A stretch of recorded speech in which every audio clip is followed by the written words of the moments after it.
তো দেখুন গাইস, আমি এখন রাঁধতে যাচ্ছি মাছ আর বাঁধাকপি দিয়ে ঝোল করব, কারণ আমার শাশুড়ি তো একটু যেন অপছন্দ রুগী, ওনার রান্নাটা আমি আজকের তরকারিটা বানাবো একটু সাদা মতন করে। তো দেখতে থাকুন আমার ভিডিও। তো দেখুন আমি আলুটা প্রথম কষিয়ে নেব, মটরশুঁটি আলু দিয়েছি প্রথম।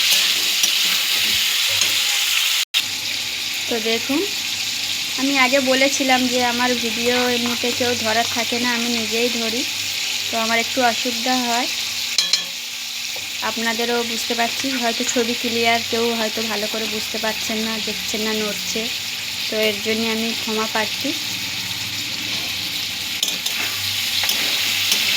এটা আমি জিরে আর আদা বাটা অ্যাড করলাম এর সঙ্গে।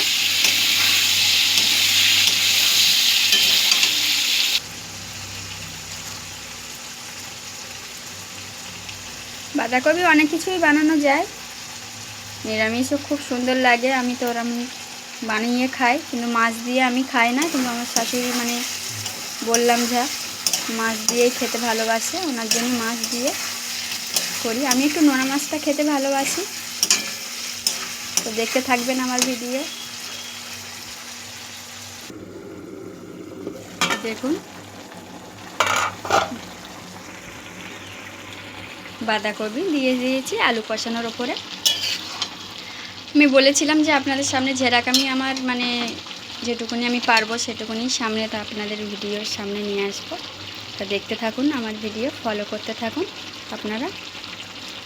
নতুন নতুন রেসিপি নিয়ে আমি আসবো, যেটুকুনি আপনাদের সামনে দেখাতে পারবো।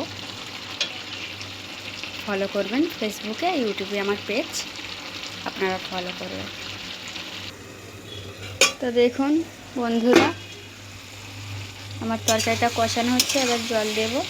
টমেটো দিয়েছি, টমেটো দিলে খুব ভালো লাগে, টক টক লাগে একটু বাঁধাকপিতে, দেখছেন।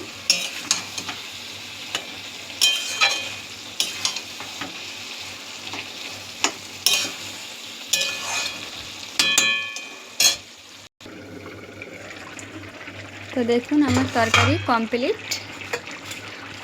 বাঁধাকপির সঙ্গে অনেকে পাঁচফোড়ন দেয়, কিন্তু পাঁচফোড়নটা আমাদের বাড়িতে কেউ খেতে চায় না, তো ওই জন্য আমি এর সঙ্গে অ্যাড করি না বাঁধাকপির সঙ্গে পাঁচফোড়নটা। আমি একাই খাই পাঁচফোড়নটা, তো একার জন্য তো সম্ভব না সবার খাবারটা নষ্ট করা, ওই জন্য পাঁচফোড়নটা আমি এর সঙ্গে দিলাম না।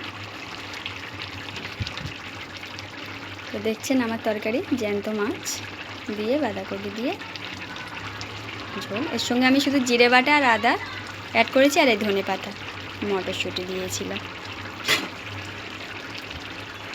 তো দেখছেন আমার তরকারি পুরো কমপ্লিট।